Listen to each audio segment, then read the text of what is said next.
অনেক বিষয় আছে, সেটা হচ্ছে যে কিছুই বলবো না, বাট মানুষ যা বোঝার কাজেই বুঝে যাবে।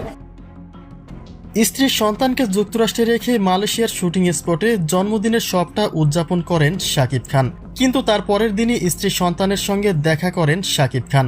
অর্থাৎ বুবলি ও বীরকে নিয়ে কেক কেটে আবারও সবটা উদযাপন করেন শাকিব।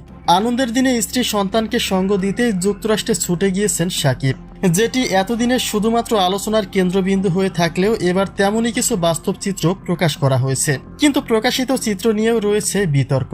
প্রথম প্রশ্ন, চিত্রটি সত্যি শাকিব বুবলির নাকি এআই দ্বারা তৈরি করা হয়েছে? এবং দ্বিতীয় প্রশ্ন, প্রকাশিত চিত্রটি যদি সত্যিও হয়ে থাকে তবে তা ঠিক কখন ধারণ করা হয়েছে, অর্থাৎ অতীতের চিত্র প্রকাশ করে নতুন গুঞ্জন রটানো হচ্ছে কিনা? চলুন তার বিস্তারিত জেনে নেওয়া যাক। ঈদ উল ফিতর এবং জন্মদিনে প্রশ্ন তোলা হয়েছিল শাকিবের পাশে বুবলি কেন নেই। যেহেতু দীর্ঘ 2 বছর পরে তিনি ফের শাকিবকে ফিরে পেয়েছেন, তবুও এমন গুরুত্বপূর্ণ মুহূর্তে কেন বুবলির উপস্থিতি নেই?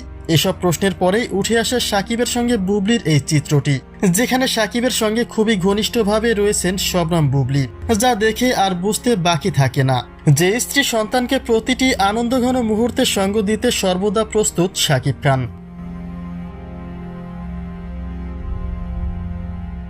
প্রথমেই বলে রাখা যাক, শাকিব বর্তমানে রকস্টার সিনেমার শুটিং করছেন, যেখানে তাকে দেখা গেছে সম্পূর্ণই ভিন্ন লুকে।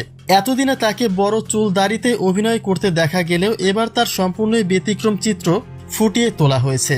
আর তাই রকস্টার সিনেমার লুকের সঙ্গে কম্পেয়ার করা হলে বুবলির সঙ্গে থাকা শাকিবের হুবহু মিলে যায়, যেটা নিশ্চিত করে দেয় চিত্রটি অতীতের নয়, বরং শাকিবের জন্মদিনের এই সময় ধারণ করা হয়েছে। কিন্তু যখন কৃত্রিম বুদ্ধিমত্তার বিষয়টি চেক করা হয়, তখনই বেরিয়ে আসে আসল রহস্য। অর্থাৎ শাকিব বুবলির যে চিত্রটি প্রকাশ করা হয়েছে তা সম্পূর্ণ এআই দ্বারা নির্মিত।